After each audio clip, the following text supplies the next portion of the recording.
Greetings, everyone. Happy November. I'm in Mexico here for Dia de Muertos, and for a retreat, I'm teaching or co-teaching on death and rebirth. And actually, we're planning on doing this retreat every year going forward, or that's what we're hoping to do. So you might want to mark it on your calendar for next year. November 1st in Mexico. It's a great time to be here. The celebrations of the Day of the Dead, or Dia de Muertos, are very powerful and beautiful here, and it reflects a culture and an understanding of rites of passage and of the beauty and value of death that we don't see in a lot of other Western countries. So there might be a few background noises because we're just out here at the hotel or resort, whatever you call this place. Sanctuary. It's quite beautiful. I'll see if I can give you all a glimpse. Sorry. Yeah. Nice place and much less expensive than This is your? No.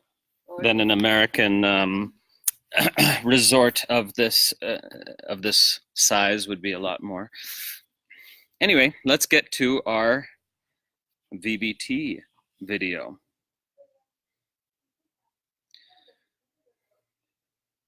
So this week we are looking at Vijñāna-bhairava-tantra, verse 37. Oh, let me copy the right bit of text to paste in here. That would be helpful.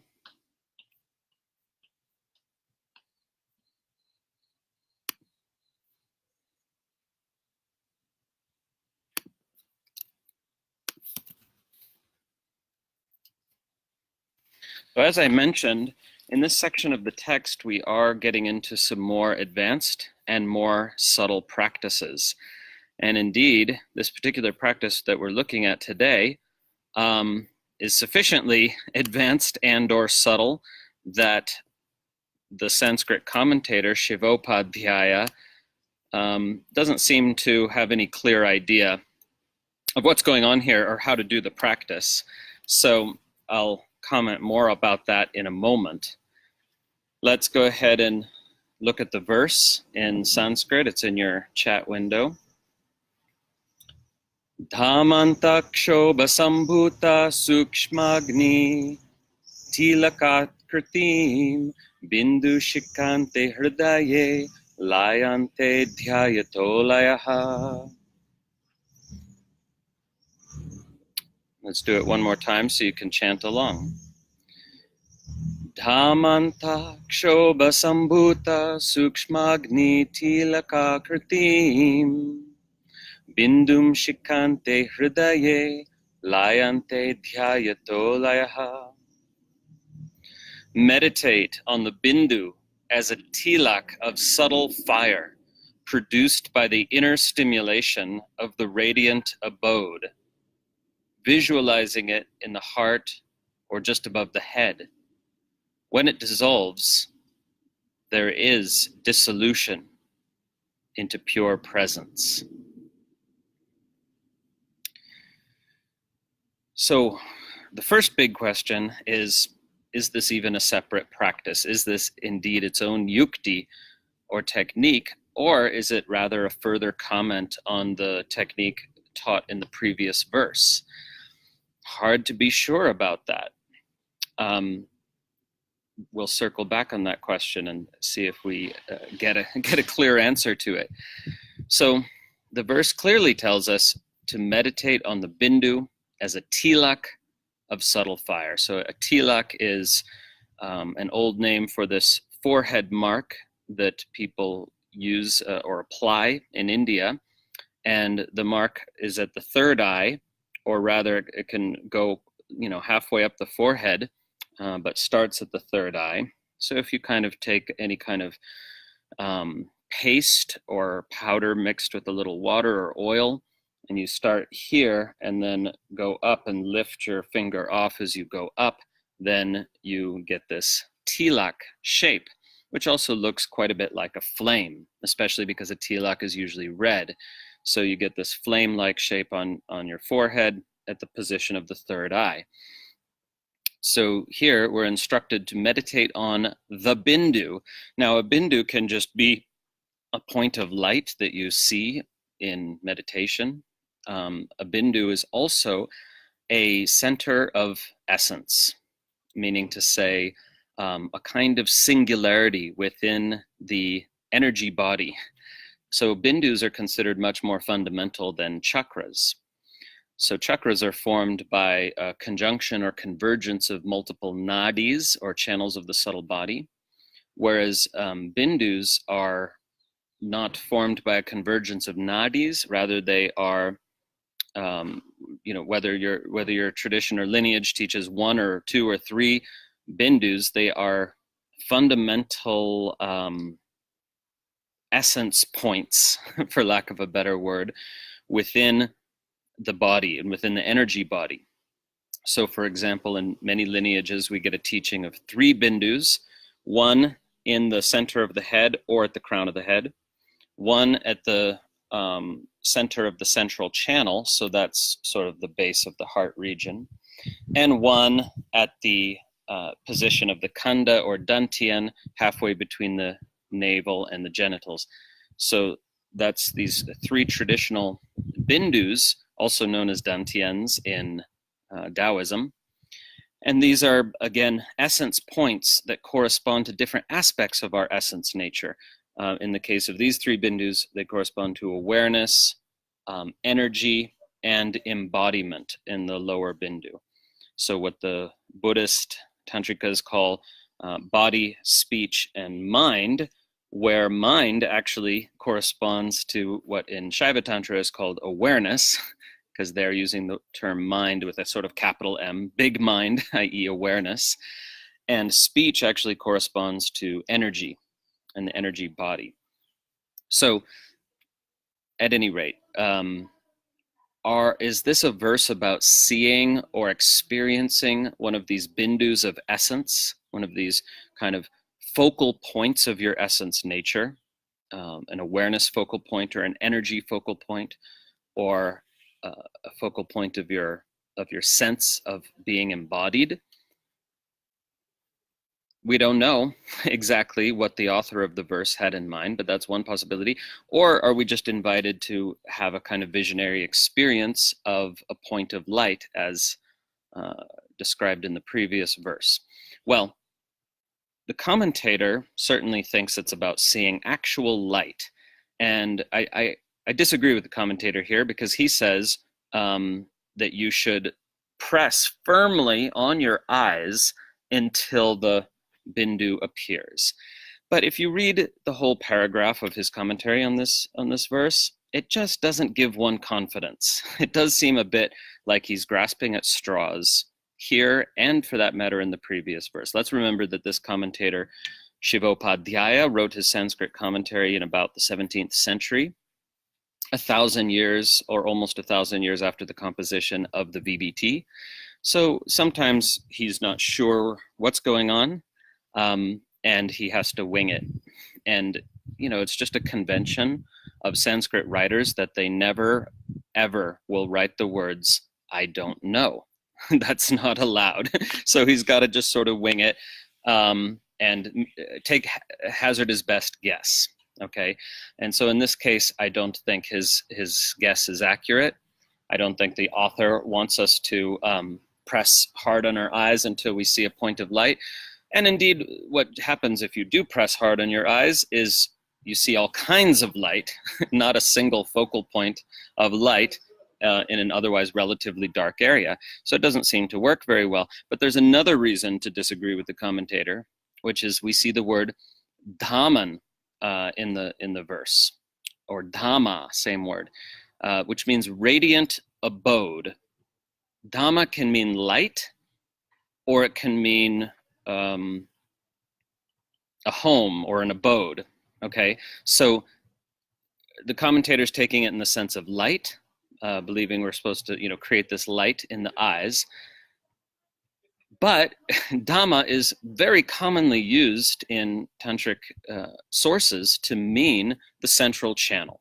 So in fact, we'll often even see a reference to there being 3 dhammas, that is to say a central channel and the 2 lateral channels. So the word is commonly used to mean one of the primary channels of the subtle body, especially the central channel. And here in the verse we see dhamanta kṣobha, inner agitation in the dhamma. So kṣobha can mean agitation or impact or excitation or animation, or friction perhaps. And indeed in tantric yoga, there's this idea of the friction of the inhale and the exhale when you're doing kumbhaka, that somehow the sort of energy of the inhale and the energy of the exhale are in dynamic tension when you're holding the breath in the center. And that creates this kind of, so what's sometimes called friction or excitation, where the energy of the prana enters the central channel, right? So this may or may not happen when you're doing this kind of pranayama practice with kumbhaka, but certainly this would be the most likely reading of this particular verse, given other sources that are available to us from about the same time. So this is something that modern scholars do that traditional commentators didn't always do, which is to read widely in related sources from the same time period to try to determine what your primary source is saying. Okay, so let's look at the first half of the verse again. Dhamanta kṣobha sambhūta sūkṣma agni tilak. That this bindu, this essence point or energy center or singularity, appears in the form of, right? It's not literally, it's ākṛti, appearing in the form of a tilak of subtle fire. And this tilak of subtle fire is produced by the inner agitation or excitation of the dhamā, of the radiant abode, almost definitely, in my opinion, meaning the central channel. Okay, so this leaves open the obvious question, which the commentator doesn't answer, of how do you create this excitation in the radiant abode of the central channel? Well, as I mentioned, the usual method is to do kumbhaka, but not just kumbhaka, to do kumbhaka with mula bandha and consciously intend that the energy enters your central channel. So we'll try this in a moment. Again, this is not, the verse doesn't say this. This is just the most likely interpretation of what's intended when the verse refers to this kind of energy point or vision of an energy point produced by the inner excitation of the radiant abode. Okay, now if the bindu point does appear to you, if you do see, or actually the verse doesn't mention seeing, and that could be important. Dhyāyato could mean meditating upon or visualizing. So it could have in mind visualizing or seeing a point of light or a flame, or it could be that you feel it, right? Because the stress here is not on the visual element, otherwise a different verb would have been used. So perhaps you see, perhaps you feel this inner point of focused energy, which is like a little inner flame.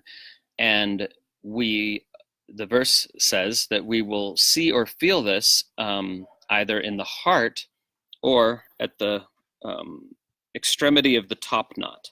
So if you have a top knot, which I don't, not having enough hair for that, if you have a top knot, it's about, yay big. When you gather all your hair together here in this Brahmarandra position. So the position of visualizing the bindu would be here. Now, there's two possible readings. śikhānte hṛdaye. The intention could be we visualize or sense the bindu here or in the heart, like a alternate option. Or śikhānte could also mean at the end of the flame, So it's a little bit obscure. As you can tell, the whole verse is a little bit obscure.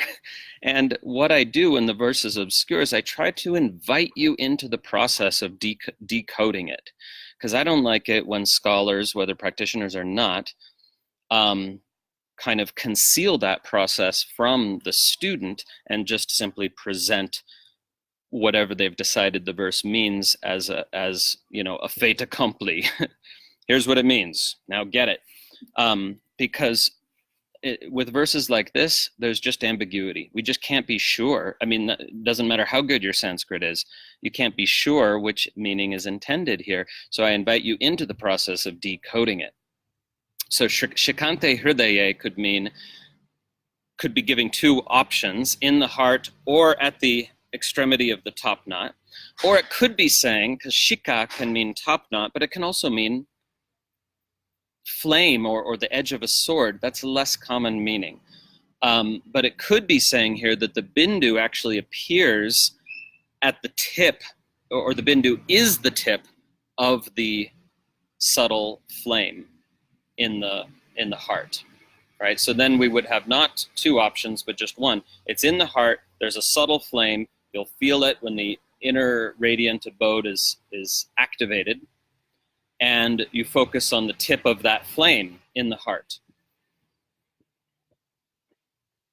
That could be it. I believe that's how scholar practitioner Paul Muller interprets the verse. And indeed, it is suspicious that we're missing the word or. Usually when there's two options given, you have a va in Sanskrit, or. Visualize it here or here, and we don't have an or. So that might be an argument in favor of this other interpretation. But either way you read it, the grammar is a little weird, the syntax is a little weird.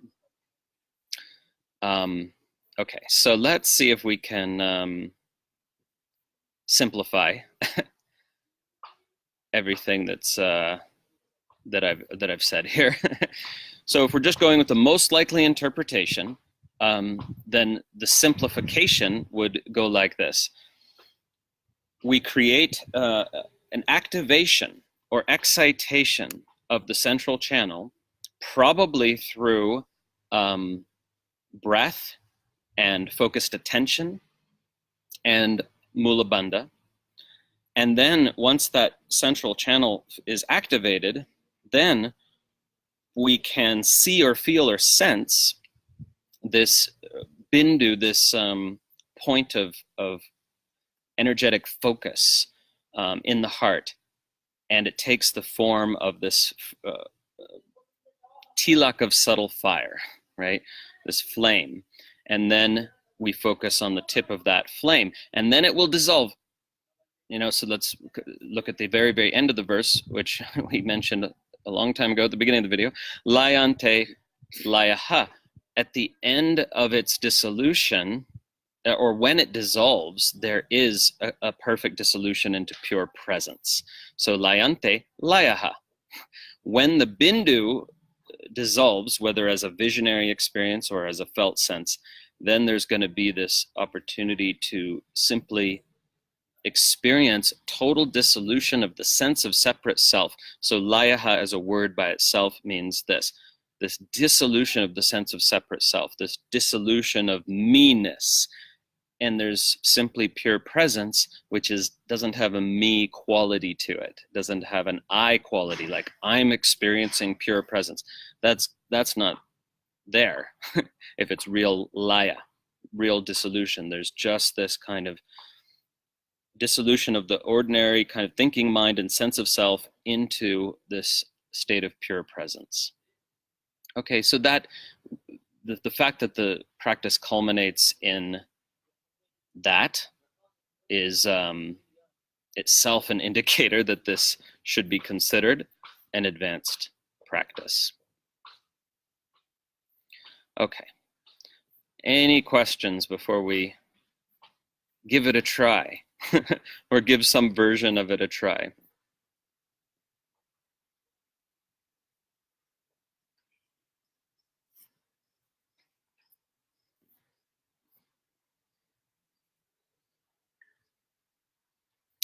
Okay.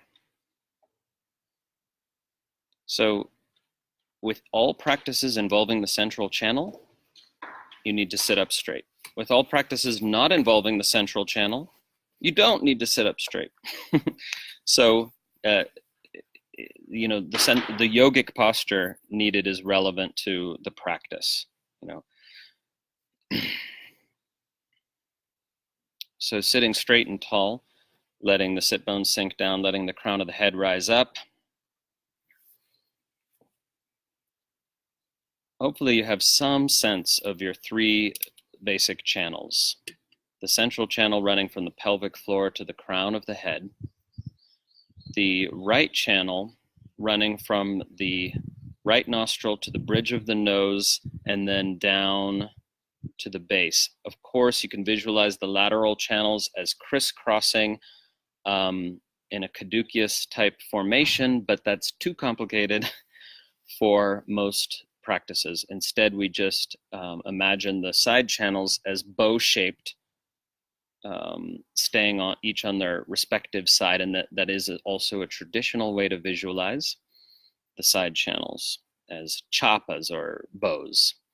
So the reddish right channel goes from the bridge of the nose in a bow shape down to the pelvic floor on the right side, and the lunar left channel goes from the left nostril to the bridge of the nose and then down in a bow shape to the pelvic floor.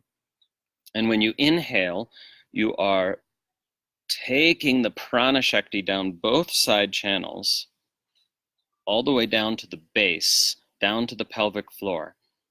Inhale is always down in tantric yoga.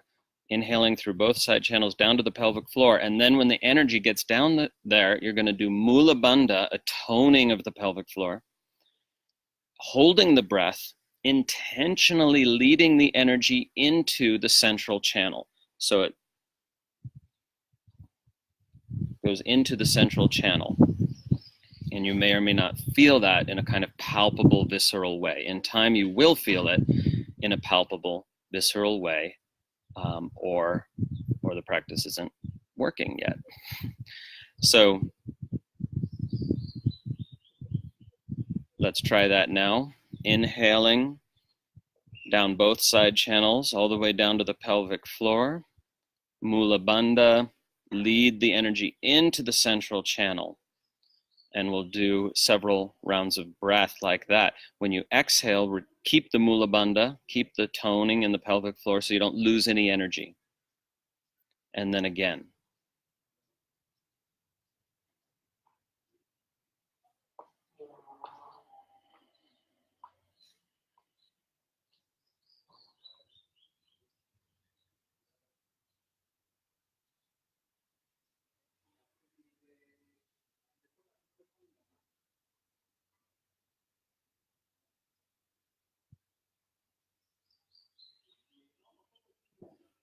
And if you do feel any energy in the central channel, go ahead and lead it to the heart on that breath pause.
Om.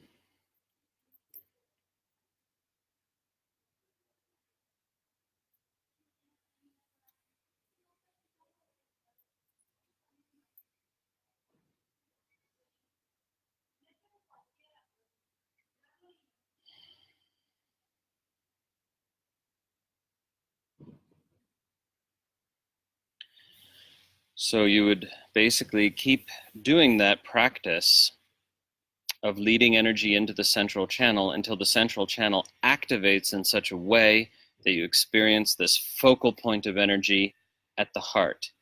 You may or may not see the bindu or tilak of subtle fire visually. You might just feel it in the heart.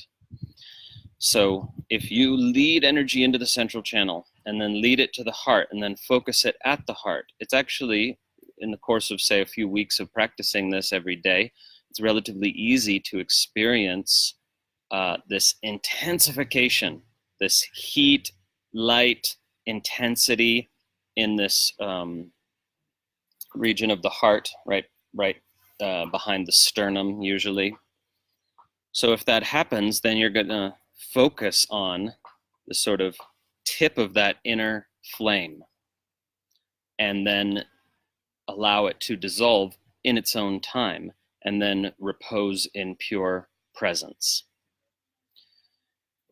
So this, since the heart is mentioned, heart meaning, of course, not the physical heart, but not even the heart chakra. Heart here means the absolute center, the center of the central channel, midway between the pelvic floor and the crown of the head. And that's where we experience this bindu. Now, again, the text could be talking about two possible bindu positions. But if we take śikhānte as meaning at the end of the flame in the heart, then we're definitely talking about the heart bindu. Okay, so hopefully that's more or less clear for you. Some people, can experience this intensification of energy that focuses to a point in a few days of practice, others to a few months, a few weeks, something like that. And remember, we're not just talking about experiencing energy in the central channel. That's enough for some practices, but here we're actually talking about this focused intensification of energy into the bindu point. And that's when the practice has definitely worked or is working. So you might experience plenty of energy in the central channel, but not yet focused to a point at the center. So Gerald in his comment says he felt like he was operating a bellows, ventilating the flames, burning my meanness away as those flames get blown out. Well, I'm happy to inform you that there's another yukti coming up soon that is even more specifically focused on exactly that experience, which is called deha shuddhi, and we'll talk about that more later. Okay, so if you want to discuss this verse, if you're in the Facebook group, we can discuss it in the comments of the video, but also there's a post where I give a whole bunch of different translations of the verse. It can be discussed there. I just want you to notice that several of the translations, the extant translations, are following the commentator, Shivopadhyaya, or they're following Swami Lakshmanju, who was following the commentator. So this is a kind of verbal footnote at the end here, but it's really important that if you see three translations that all agree, most people are like, oh, that must be the correct interpretation. These three translations agree, whereas Wallis's translation says something else. Probably he's wrong.